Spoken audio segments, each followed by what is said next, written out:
Show is like magic. We're going from Joe to Joe.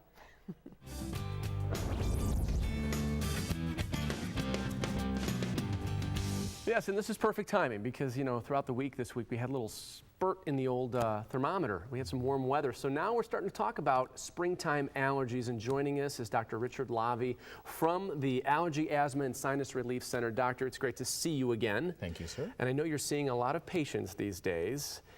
With this weather, first question, are we seeing more allergy-related symptoms popping up because, well, the dandelions are almost popping up? Yeah, we are seeing more people that are suffering a little bit more. I don't know if it's really pollen right now, but all those temperature changes really wreak havoc with people. Yeah.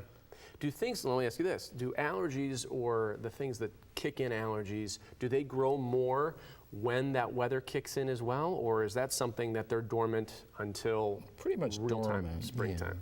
Pretty much dormant until it really gets warm. I mean, other parts of the country, things can come up on the wind, but not so much right now. Now, springtime allergies, typically, when do they start calendar-wise? About April, May, when the frost is gone, when all the snow is gone, when everything's gone, when it really gets warm. Now, is that when the pollen kicks in? Is that what kicks it off? Yeah, the trees start budding, the wind starts blowing, everybody starts feeling it. Yeah, and symptoms, all right, how do we know, and I don't know if you can answer this one, but between allergy and cold, how do we know, and how do we say, okay, I'm going to go see an allergist instead of just popping something over the counter? Yeah, I mean, if things are really bad, you know, this didn't start out with an infection. You didn't have a fever, but you're still stuffy, your eyes are bothering you, it's hanging on for more than a few weeks or even 2 weeks, then probably it's allergy. Okay.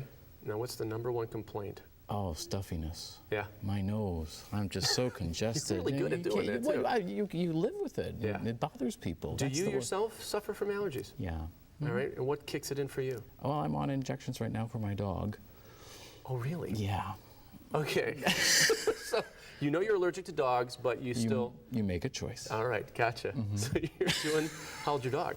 She's 6 months old. 6 months old? Puppy. Oh, God bless you. Yeah. Now, let me ask you this. Could you work through that allergy? Could you actually, work it out? I was just going to be wheezing and wheezing as I worked out more if I didn't do something different than what I was doing currently. Gotcha, so you had to do that. Yeah, I need to do When a person comes and sees you, what do they expect when, all right, doctor, this is happening, and I have this kind of reaction? Where do you start? Well, you talk to people, you figure out what really bothers them, you ask them what they've tried, and so you know what not to use or what doesn't work, and then you figure out what's the diagnosis, what's really bothering you, instead of sort of this blind stuff. Sometimes we'll do testing too. Okay, now when you're taking meds for an allergy, what happens? Does this block the symptoms to an allergy, or does it stop the allergy from even happening? There's a real difference there, so that's a great question. I mean, the medicines are really directed at symptom control. Make you feel better for as long as they last, as long as they don't make you feel worse. Right. And then there's different ways to look at it. Should you avoid these things? Should you actually turn them off with injections or drops? There's lots of different options. Now, let's talk about that. When do you go from pills to injections? I mean, what kind of mentality do you use where you say, okay? Well, it gets ridiculous. I mean, sometimes you're on an antihistamine, you're on a nasal spray, you're doing a sinus rinse and a spray. I mean, they need to see someone like you. Yeah. I mean, when it's too much, it's bothering you, it impairs your quality of life.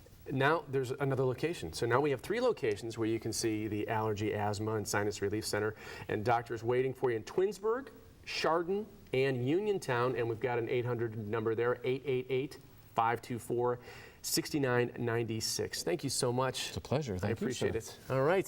Thank you so much. All right, coming up, we're going to talk about how to transform your area, your space with total ease, and if you're thinking about breast augmentation, stay tuned. We've got some answers specifically for you.